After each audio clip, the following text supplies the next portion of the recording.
Chers amis, bonsoir. Merci de m'accompagner dans ce temps de prière. Que le Seigneur nous accorde la paix et la joie dans sa présence. Je bénis le Seigneur qui me conseille. Même la nuit, mon cœur m'avertit. Je garde le Seigneur devant moi sans relâche. Il est à ma droite. Je suis inébranlable. En présence de Dieu Tout-Puissant et d'un cœur docile et pénitent, confessons nos péchés pour que dans sa bonté infinie et sa miséricorde, il nous accorde le pardon. Dieu de miséricorde, nous confessons que nous avons péché contre toi en pensée, en parole et en acte, par ce que nous avons fait et ce que nous avons omis de faire. Nous ne t'avons pas aimé de tout notre cœur. Nous n'avons pas aimé notre prochain comme nous-mêmes. Nous regrettons sincèrement ces fautes. Humblement, nous nous en repentons. Pour l'amour de ton Fils Jésus-Christ, prends pitié de nous et pardonne-nous. Alors ta volonté fera notre joie, et nous pourrons marcher dans tes chemins pour la gloire de ton nom. Amen. Que le Dieu Tout-Puissant vous fasse miséricorde, qu'il vous pardonne vos péchés par Jésus-Christ notre Seigneur, qu'il vous affermisse en tout bien et par la puissance de l'Esprit Saint, qu'il vous garde pour la vie éternelle. Amen. Ô Dieu, viens à mon aide. Seigneur, à mon secours.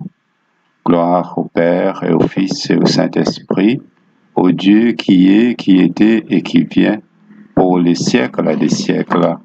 Amen. Nous allons écouter et méditer sur les paroles de psaume 134 et 135. Voici, bénissez l'Éternel, vous tous, serviteurs de l'Éternel, qui vous tenez dans la maison de l'Éternel pendant les nuits. Élevez vos mains vers le sanctuaire et bénissez l'Éternel. Que l'Éternel te bénisse de Sion, lui qui a fait les cieux et la terre.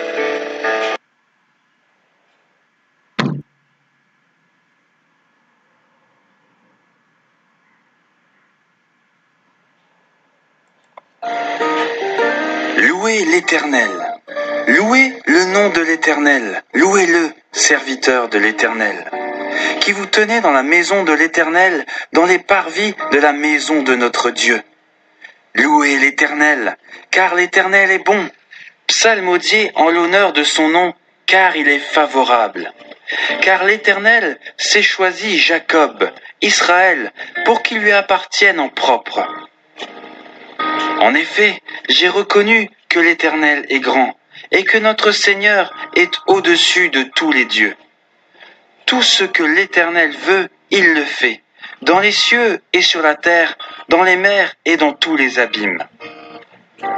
Il fait monter les brumes des extrémités de la terre, il produit les éclairs avec la pluie, il tire le vent de ses trésors. Il frappa les premiers-nés de l'Égypte, depuis les hommes jusqu'au bétail. Il envoya des signes et des prodiges au milieu de toi, terre d'Égypte. Contre le Pharaon et contre tous ses serviteurs. Il frappa des nations nombreuses et tua des rois puissants. Sion, roi des Amoréens, Og, roi de Bassan, et tous les rois de Canaan. Et il donna leur pays en héritage à Israël, son peuple. Éternel, ton nom subsiste à toujours, Éternel, ton souvenir de génération en génération. Car l'Éternel jugera son peuple et il aura pitié de ses serviteurs. Les idoles des nations sont de l'argent et de l'or, œuvre de la main des hommes. Elles ont une bouche et ne parlent pas. Elles ont des yeux et ne voient pas. Elles ont des oreilles et n'écoutent pas. Elles n'ont pas de souffle dans leur bouche. Ils leur ressemblent ceux qui les fabriquent, tous ceux qui se confient en elles. Maison d'Israël, bénissez l'Éternel. Maison d'Aaron, bénissez l'Éternel. Maison de Lévi, bénissez l'Éternel. Vous qui craignez l'Éternel, bénissez l'Éternel. Béni soit l'Éternel depuis Sion, lui qui demeure à Jérusalem. Gloire soit au Père et au Fils et au Saint-Esprit, comme il était au commencement, comme il est maintenant, et comme il sera éternellement. Amen. Lecture de l'Ancien Testament selon 2 Samuel, chapitre 19. 2 Samuel, chapitre 19. Alors le roi, tout frémissant, monta dans la chambre haute de la porte et pleura. Il disait en marchant, « Mon fils Absalom, mon fils Absalom, si seulement j'étais mort à ta place. Absalom, mon fils, mon fils. » On fit ce rapport à Joab. Voici que le roi pleure et mène le deuil sur Absalom. Et la victoire, ce jour-là, devint un deuil pour tout le peuple, car en ce jour, le peuple entendait dire « Le roi est affligé à cause de son fils ». Ce même jour, le peuple rentra dans la ville à la dérobée, comme un peuple confus de s'être enfui dans le combat. Le roi s'était couvert le visage. Le roi criait à haute voix « Mon fils Absalom, Absalom, mon fils, mon fils ». Joab arriva auprès du roi, à l'intérieur, et dit « Tu couvres aujourd'hui de honte la face de tous tes serviteurs, qui ont aujourd'hui sauvé ta vie, la vie de tes fils et de tes filles, la vie de tes femmes et de tes concubines. Tu aimes ceux qui te haïssent et tu as de la haine pour ceux qui t'aiment, car tu montres aujourd'hui qu'il n'y a pour toi ni chef ni serviteur qui compte. Et je reconnais aujourd'hui que, si Absalom vivait et que nous soyons tous morts en ce jour, tu trouverais cela normal. Lève-toi donc, sors et parle au cœur de tes serviteurs, car je jure par l'Éternel que, si tu ne sors point, il ne restera pas un homme avec toi cette nuit. Et ce sera pour toi pire que tous les malheurs qui te sont arrivés depuis ta jeunesse jusqu'à présent. » Alors le roi se leva pour siéger à la porte. On fit dire à tout le peuple, « Voici le roi, il siège à la porte. » Et tout le peuple vint devant le roi. Cependant, Israël s'était enfui, chacun dans sa tente. Dans toutes les tribus d'Israël, tout le peuple discutait en disant « Le roi nous a délivrés de la main de nos ennemis. C'est lui qui nous a fait échapper à la main des Philistins. Et maintenant, il a dû prendre la fuite loin du pays devant Absalom. Or Absalom, à qui nous avons donné l'onction comme roi sur nous, est mort au combat. Pourquoi vous taisez-vous lorsqu'il s'agit de faire revenir le roi ? » De son côté, le roi David envoya dire aux sacrificateurs Tsadok et Abiatar, « Parlez aux anciens de Juda et dites-leur, « Pourquoi seriez-vous les derniers à ramener le roi dans sa maison ? Car ce qui se disait dans tout Israël était parvenu jusqu'au roi dans sa retraite. Vous êtes mes frères, vous êtes de mes os et de ma chair. Pourquoi seriez-vous les derniers à ramener le roi ? Vous direz aussi à Amasa, « N'es-tu pas de mes os et de ma chair ? Que Dieu me fasse ceci, et qu'il ajoute encore cela, si tu ne deviens pas devant moi pour toujours chef de l'armée à la place de Joab. » David fléchit le cœur de tous ceux de Juda, comme s'il n'avait été qu'un seul homme. Et ils envoyèrent dire au roi, « Reviens, toi et tous tes serviteurs. » Le roi revint et arriva jusqu'au Jourdain. Et Juda se rendit à Gilgal, afin d'aller à la rencontre du roi et de lui faire passer le Jourdain. Shimei, fils de Géra, benjaminite, qui était de Baourim, se hâta de descendre avec ceux de Juda à la rencontre du roi David. Il avait avec lui 1000 hommes de Benjamin, ainsi que Tsiba, qui était au service de la maison de Saül, avec ses 15 fils et ses 20 serviteurs. Ils parvinrent au Jourdain avant le roi. Le bac pour le passage de la maison royale traversa à sa convenance, et Shimei, fils de Géra, tomba devant le roi quand celui-ci eut passé le Jourdain. Il dit au roi, « Que mon Seigneur ne tienne pas compte de ma faute. Ne te souviens pas que ton serviteur a fauté le jour où le roi mon Seigneur sortait de Jérusalem, que le roi ne l'ait pas à cœur, car ton serviteur le reconnaît. j'ai péché. Et voici que je viens aujourd'hui le premier de toute la maison de Joseph pour descendre à la rencontre du roi mon Seigneur. » Alors Abishai, fils de Tserouïa, prit la parole et dit : « Chiméi ne doit-il pas mourir pour avoir maudit le Messie de l'Éternel ? » Mais David dit : « Qu'ai-je à faire avec vous, fils de Tserouïa, et pourquoi vous montrez-vous aujourd'hui mes adversaires ? Aujourd'hui ferait-on mourir un homme en Israël ? N'ai-je donc pas reconnu qu'aujourd'hui le roi sur Israël, c'est moi ? » Parole du Seigneur. Lecture du Nouveau Testament selon Saint Jean, chapitre 6, à partir du 16e verset. Le soir venu, ses disciples descendirent jusqu'à la mer. Ils montèrent dans une barque pour se rendre à Capernaum, de l'autre côté de la mer. Les ténèbres étaient déjà venues et Jésus ne les avait pas encore rejoints. Un vent violent soufflait et la mer se soulevait. Après avoir ramé environ 25 ou 30 stades, ils aperçurent Jésus qui marchait sur la mer et s'approchait de la barque. Et ils furent dans la crainte. Mais Jésus leur dit : « C'est moi, soyez sans crainte. » Ils voulaient donc le prendre dans la barque, et aussitôt, la barque toucha terre, là où ils allaient. Le lendemain, la foule qui était restée de l'autre côté de la mer vit qu'il ne s'était trouvé là qu'une seule barque, et que Jésus n'était pas monté dans cette barque avec ses disciples, mais que les disciples étaient partis seuls. Mais d'autres barques arrivèrent de Tibériade, près du lieu où ils avaient mangé le pain, après que le Seigneur eut rendu grâce. Quand les gens de la foule virent que ni Jésus ni ses disciples n'étaient là, ils montèrent eux-mêmes dans ces barques et allèrent à Capernaum à la recherche de Jésus. Ils le trouvèrent de l'autre côté de la mer et lui dirent : « Rabbi, quand es-tu venu ici ?» Jésus répondit : « en vérité, je vous le dis. Vous me cherchez non parce que vous avez vu des miracles, mais parce que vous avez mangé des pains et que vous avez été rassasiés. Travaillez, non en vue de la nourriture qui périt, mais en vue de la nourriture qui subsiste pour la vie éternelle, celle que le Fils de l'homme vous donnera. Car c'est lui que le Père, Dieu, a marqué de son sceau. » Évangile du Christ.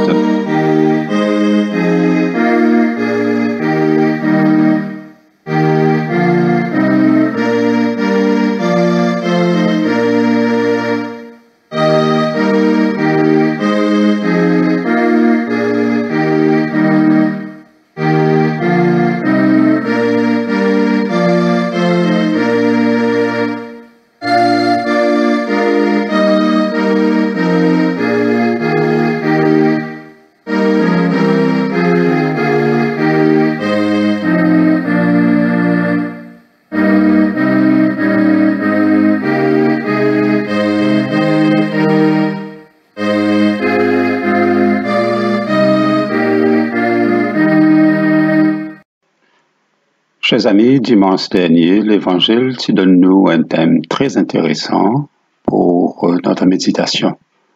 Dans l'Évangile selon Saint Luc, quand Jésus dit que l'ennemi dans ce monde, pas quoi apporte la paix, mais la division. Que pensez-vous de cette déclaration de Jésus? C'est ce que j'aimerais partager avec vous ce soir dans l'homélie du dimanche dernier. Mes frères et sœurs, pour notre méditation d'aujourd'hui, j'aimerais prendre l'évangile que Saint Luc nous donne au chapitre 12, et en particulier les paroles de Jésus. « Pensez-vous que je sois venu apporter la paix sur la terre? Non, vous dis-je, mais la division. » Le prix de suivre Jésus, met en lumière Jésus, prince de la paix. Le prix de le suivre, met en lumière dans cet évangile.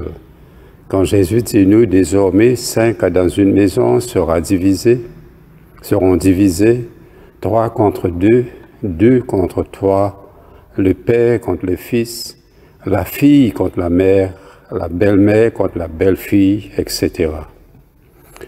D'abord, nous devons comprendre que Jésus fait une expérience, le conflit lui-même dans son propre famille. Et son propre famille finit d'être déchirée par son ministère. Bien que Marie, la maman de Jésus, était contre la croix pour sa crucifixion, ben, l'Évangile raconte-nous qu'à un certain moment donné dans la vie de Jésus, sa famille a une envie de prendre lit, retourner la case et peut-être essayer de faire quelque part, parce que je peux demander eux-mêmes si Jésus n'est pas une personne dingue ou bien fou. Et Jésus, donc, il est bien conscient que ce n'est que le commencement de la manière qui son chemin pour amener. Ce n'est que le commencement de conflits qu'il lui-même peut rencontrer dans son vie, même si, en même temps, il peut prévoir qu'il y ait une nouvelle communauté pour naître avec un nouveau mindset. 6 chapitres plus devant dans l'évangile de Luc, Saint Pierre dit à Jésus, « Regarde, nous avons quitté nos maisons et nous t'avons suivi. » Et Jésus pour répondre, « En vérité, je vous le dis, il n'y a personne qui ait quitté maison, femme, frère, parents ou enfants à cause du royaume de Dieu qui ne reçoivent en retour beaucoup plus dans ce siècle et dans le siècle à venir, la vie éternelle. »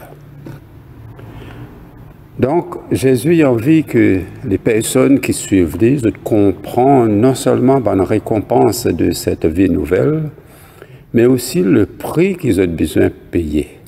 C'est le prix de la vraie paix. Le mot pour la paix en hébreu, c'est shalom. Shalom, ce n'est pas seulement l'absence de la guerre. Shalom signifie l'harmonie, la plénitude, le bien-être, la santé. Toute cette bonne signification-là, vous êtes présents dans le shalom. C'est la paix de Dieu qui dépasse nos intelligences, qui dépasse nos compréhensions, nos imaginations. Shalom, c'est une paix vraie et profonde. Et cette promesse de la paix de Dieu, il fait partie de la vie et du message de Jésus depuis le commencement. Jésus finit souvent envoyer les personnes qui guérissent sur son chemin en leur disant « Allez en paix, allez en paix ». Jésus rend nous autres complets, sains et en bonne santé. Donne nous autres un sentiment, une expérience paisible et pacifiée. Il donne nous autres le bien-être. Et puis, il renvoie nous autres dans cette paix profonde qui est le shalom. Vers la fin de l'évangile de Luc, Jésus y apparaît avec son bon disciple après la crucifixion. C'est la première fois qu'ils trouvent Jésus après que eux aussi, certains parmi eux fin trahi et eux fin enfouis par la peur pour éviter que eux aussi ils gagnent arrêté. Alors Jésus lui évitait de parler de tout cela avec eux, mais ce qu'il fait, il accueille eux autres en disant « La paix soit avec vous ». Jésus connaît à quel point c'est Bandimoun qui finit déchiré et déstabilisé. Oui, il accueille eux autres avec une parole de paix. Et il bénit eux autres avec sur la paix. Jésus, le véritable Fils de Dieu, était un homme de paix qui apporte le shalom et la paix de Dieu dans les cœurs et dans la vie brisée. Et pourtant, ce dimanche, il dit-nous que l'Évangile amène la division. Je suis venu apporter la division. Frères et sœurs, Jésus, lui ardemment envie apporte une santé et une plénitude plus profonde à notre monde. Mais le coût de ce processus, ce sera la division et le conflit. Est-ce que vous êtes au courant que la paix du monde est actuellement en péril, volatile? Est-ce que vous êtes au courant qu'en ce moment même, personne n'a pas pu jouir du shalom de Dieu dans ce monde en raison des guerres et la menace menace qu'il y en a pour d'autres guerres, puisque les nations puissantes du monde ont pu brandir aux armes de guerre les unes contre les autres. Est-ce que vous êtes au courant que nous pouvons vivre dans l'ombre de la guerre nucléaire? L'heure est grave. Il y a à peine une semaine, l'ambassadeur de Chine en France, interviewé sur les chaînes de radio et de télévision, fait une déclaration très courte mais acclamante. Voilà ce qu'il a dit. Qui veut la guerre, la paix doit faire la guerre. Qui veut la paix doit faire la guerre. Évidemment, l'hypocause du conflit entre son pays et les États-Unis concernant Taïwan, mais ce bonne parole fait écho à ce que Jésus a dit dans l'Évangile. Qui veut la paix doit faire la guerre. Pour avoir la paix véritable, il ne faut pas tout accepter. Le shalom il peut installer dans la vie des uns et des autres au prix d'une paix qui est plus fragile, qui est éphémère. La paix de Dieu lui met fin à la fausse paix qui, comme le dit Jésus, dresse les membres d'une famille les uns contre les autres, dresse les nations les unes contre les autres. Quelle est cette paix plus fragile et éphémère? Voyons quelques cas dans le quotidien. La paix fragile, il ressemble à cette famille qui déforme ou dénature sa vie familiale pour permettre à la rage d'un époux ou d'un père violent pour infliger un sévice émotionnel et physique à son conjoint, à son épouse, à son bons enfants. Et cela, la famille encaissée sans jamais faire savoir à son entourage que la vie à la maison est tout sauf idéale. La paix fragile et éphémère est là où un enfant, fils ou fille, tombe dans la toxicomanie, passant graduellement de la dépendance aux médicaments qui sont détournés de leur usage à l'héroïne. Là, quand les drogues dures, il finit par consommer cette personne. Ce n'est pas seulement la drogue qui consomme la personne, mais de l'enfant qui consomme la drogue, mais la drogue même finit par consommer cette personne. Et puis, il consomme la famille. Et le déni lui continue jusqu'à ce qu'il vienne beaucoup trop tard et que la dépendance mortelle vienne impossible à arrêter.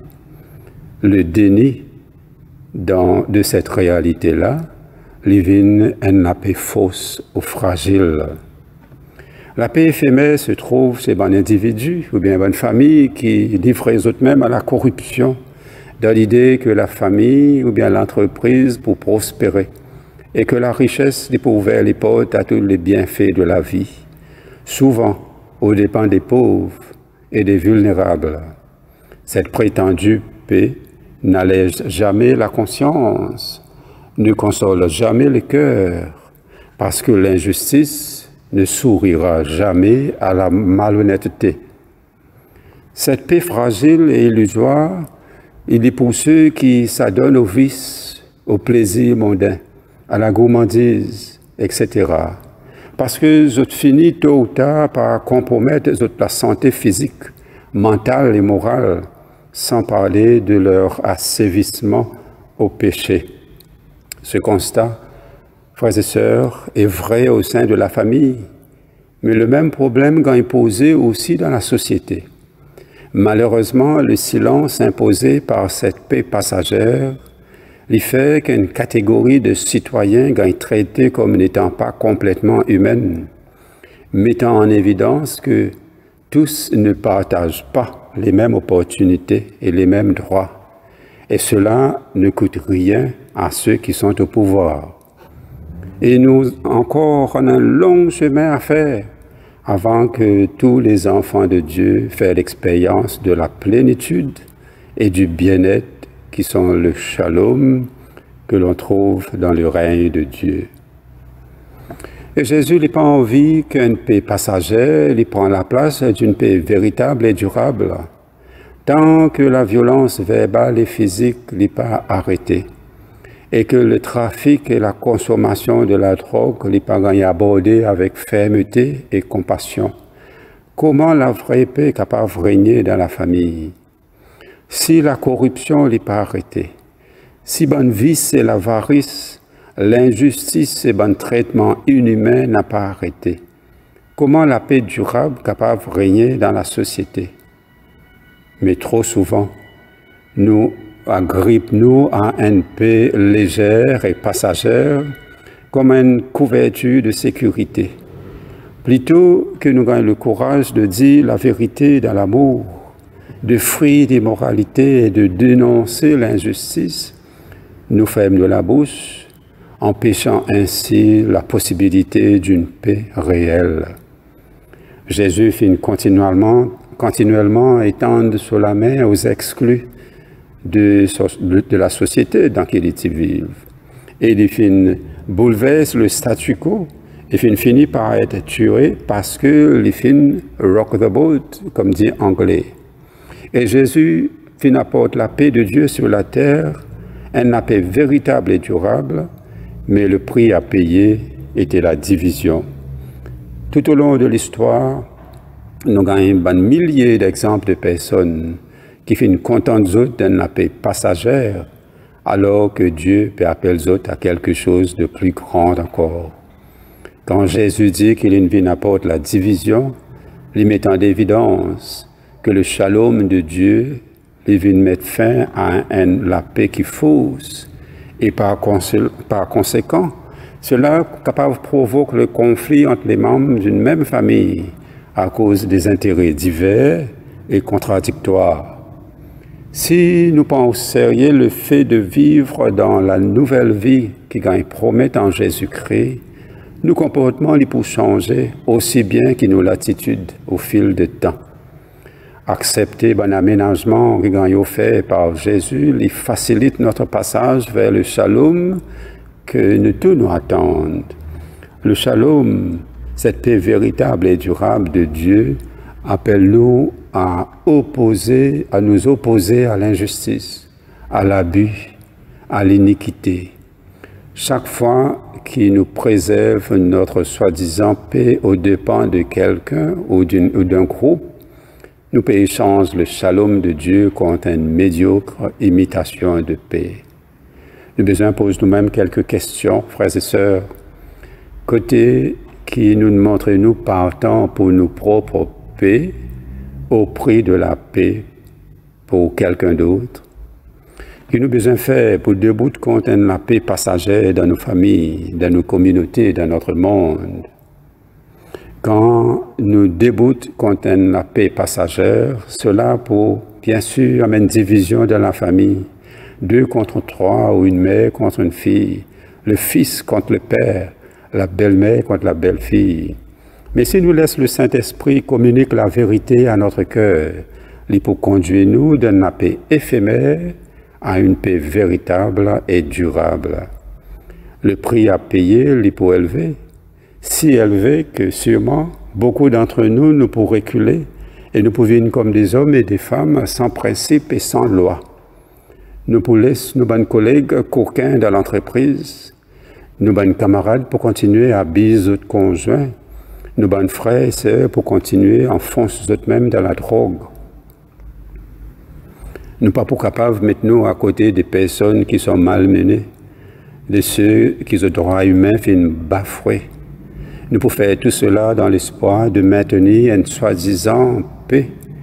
Nous pas pour les rock the boat.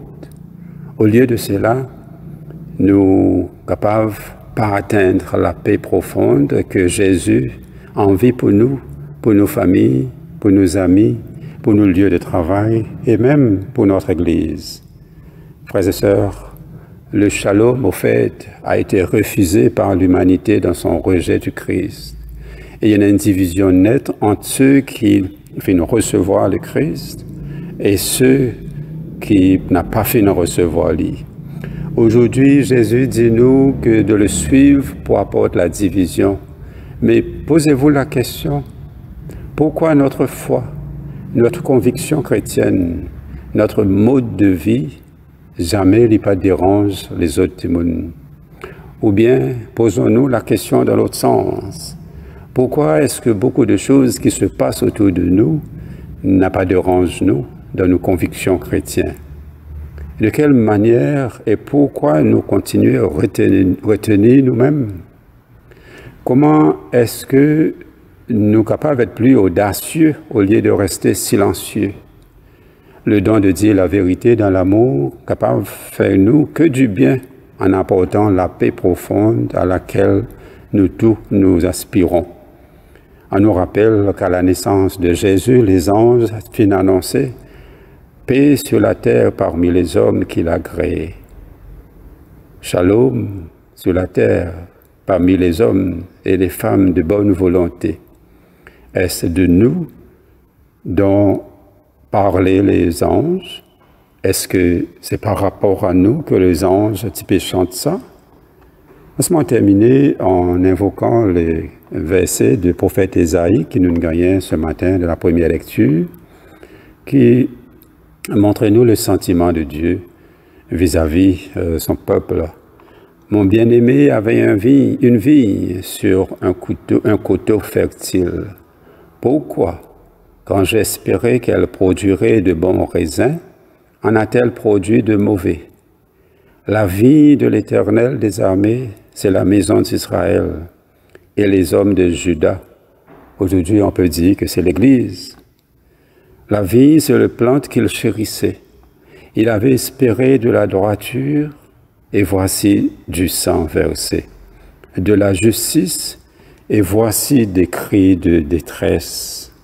Frères et sœurs, que des contradictions et de déceptions pour Dieu. Alors la question pour nous, que je termine avec, c'est celle-ci. Où est passé le shalom de Dieu? Où est passé le shalom de Dieu? Ma paix, votre paix, est-elle passagère, éphémère? Que doit-on faire? Au nom du Père et du Fils et du Saint-Esprit. Amen.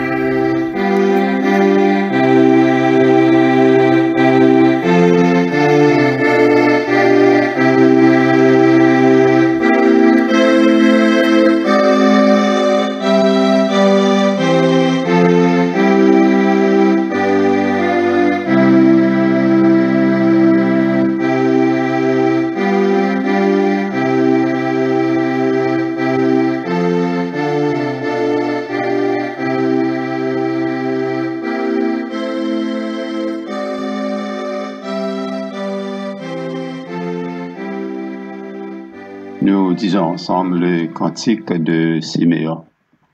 Maintenant, ô Maître souverain, tu peux laisser ton serviteur s'en aller en paix selon ta parole, car mes yeux ont vu le salut que tu préparais à la place des disciples, lumière qui se révèle aux nations et donne gloire à ton peuple Israël. Gloire au Père et au Fils et au Saint-Esprit, pour les siècles des siècles. Amen. Prions le Seigneur. Le Seigneur soit avec vous. Nous disons ensemble la prière que Jésus nous a enseignée. Notre Père qui es aux cieux, que ton nom soit sanctifié, que ton règne vienne, que ta volonté soit faite sur la terre comme au ciel. Donne-nous aujourd'hui notre pain de ce jour, et pardonne-nous nos offenses, comme nous pardonnons aussi à ceux qui nous ont offensés. Et ne nous soumets pas à la tentation, mais délivre-nous du mal. Car c'est à toi qu'appartiennent le règne, la puissance et la gloire pour les siècles des siècles. Amen. Prions encore le Seigneur pour le peuple de Dieu, que chaque personne puisse servir fidèlement le Christ. Prions le Seigneur. Seigneur, prends pitié. Pour toute personne qui se rapproche de la lumière de la foi, que le Seigneur l'amène à le connaître véritablement. Seigneur, prends pitié. Pour nos familles et nos amis, que le Seigneur leur fasse connaître la joie et la satisfaction dans tout ce qu'ils font. Seigneur, prends pitié. Pour les personnes qui sont seules, malades, affamées, persécutées ou ignorées, que le Seigneur les réconforte et les soutienne. Seigneur, prends pitié. Prions pour notre pays, que le Seigneur nous aide à contribuer à sa croissance et à son bien-être. Prions le Seigneur. Pour toute la famille humaine, que nous puissions vivre ensemble dans la justice et la paix. Seigneur, prends pitié. Prions encore le Seigneur. Seigneur, dans ta bonté, réponds aux appels de ton peuple et inspire-nous de toujours concevoir ce qui est juste et de l'accomplir avec empressement. Et puisque sans toi nous ne pouvons exister, fais-nous vivre selon ta volonté par Jésus-Christ notre Seigneur, qui vit et règne avec toi et le Saint-Esprit, un seul Dieu, dans les siècles des siècles. Amen. Prions encore le Seigneur, nous prions pour demander la protection divine. Ô Dieu, tu es la vie de tous les vivants, la lumière des croyants, la force de ceux qui peinent et le repos des défunts. Nous te rendons grâce pour les bienfaits de ce jour qui s'achève et nous implorons ta protection pour la nuit qui vient. Conduis-nous en sûreté jusqu'aux heures du matin. Nous te le demandons par celui qui est mort et ressuscité pour nous, ton Fils Jésus-Christ, notre Seigneur. Amen. Demandons la présence du Christ en nous et parmi nous. Reste avec nous, Seigneur, car il se fait tard et déjà le jour baisse. Sois notre compagnon sur la route, enflamme notre cœur, ravive notre espérance pour que nous te découvrions dans les Écritures et dans le pain partagé. Nous te le demandons dans ta tendresse. Amen. Ensemble, nous allons dire l'action de grâce générale. Dieu Tout-Puissant, Père de miséricorde, nous te rendons grâce de ta bonté et de ton amour envers nous, tes serviteurs indignes, et envers tout ce que tu as fait. Nous te bénissons parce que tu nous as créés, tu nous protèges et tu nous combles des bienfaits de cette vie. Mais surtout parce que dans ton amour inépuisable, tu as racheté le monde par ton Fils Jésus-Christ et tu nous donnes les moyens de recevoir ta grâce et l'espérance de la gloire sans fin. Nous t'en prions, rends-nous sensibles à ta miséricorde pour que nous te rendions gloire d'un cœur reconnaissant, non seulement de nos lèvres, mais par toute notre vie. En nous mettant à ton service et en marchant devant toi dans la justice et la sainteté tout au long de nos jours. Nous te le demandons par ton Fils, Jésus le Christ, notre Seigneur. Amen. Nous allons conclure ce temps de prière en disant la prière de Saint Jean Chrysostome.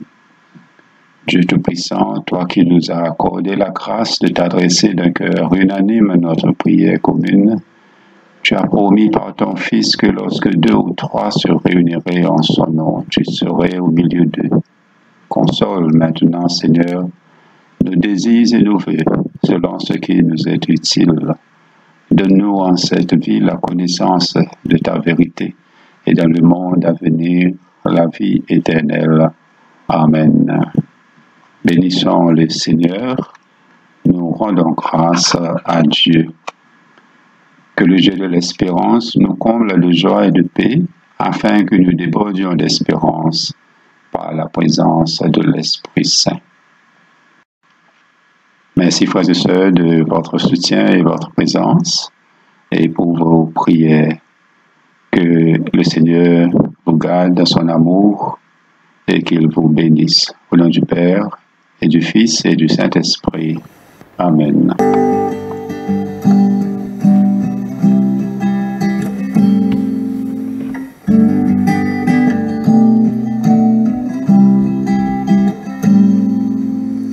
peace, perfect peace. In this dark world of sin, the blood of Jesus whispers peace within. Peace, perfect peace. Our future all unknown.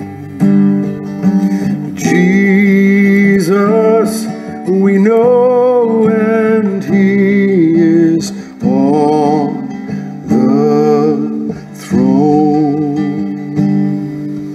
Peace, perfect peace.